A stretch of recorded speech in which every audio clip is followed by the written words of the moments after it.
There's a version of the Jesus story with no crucifixion in it, no resurrection, no empty tomb, none of the plot machinery every other gospel is built around.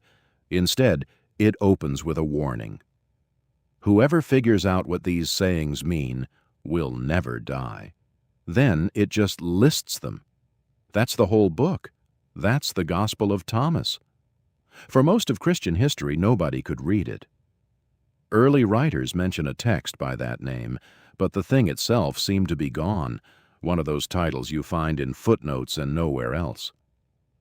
Then, in December 1945, near the Egyptian town of Nag Hammadi, some farmers digging by a cliffside hit a sealed jar. Inside were 13 leather-bound books that had been buried for something like 1,500 years. One of them was a complete Coptic copy of Thomas. What's inside isn't a story.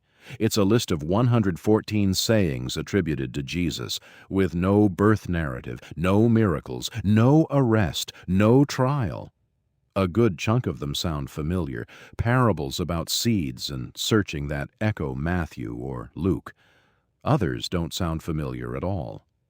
Several describe the kingdom as something already here, spread out across the world, that most people just fail to notice. The emphasis isn't on waiting for judgment, it's on paying closer attention to what's already in front of you. Scholars disagree about what to do with that. Some think a handful of these sayings could go back to an early, independent strand of Jesus tradition, maybe even older than parts of the New Testament Gospels. Others read the whole text as a product of a later Christian community shaped by ideas we now lump together as Gnostic, more interested in hidden wisdom than in a life story. There's no consensus, and that's not evidence of a cover-up. It's just an open question in the field. What isn't in dispute is that Thomas circulated early.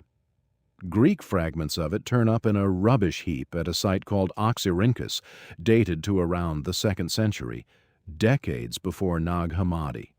So this wasn't some 4th century invention. People were copying and passing this text around while the books that became the New Testament were still being sorted out. Why didn't it make the cut? Partly structural.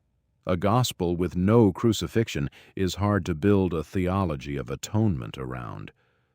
Partly doctrinal.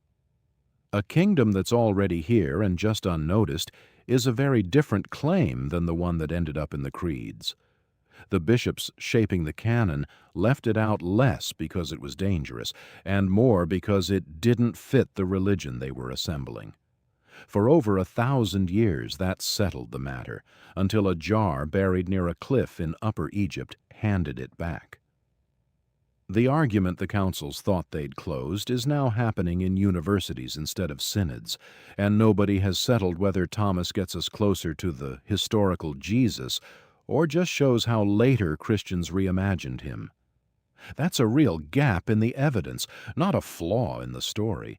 It never made it into the Bible. But somebody once thought its words were worth wrapping in leather and burying in a jar for whoever came looking next. Whether that's a forgotten sayings collection, a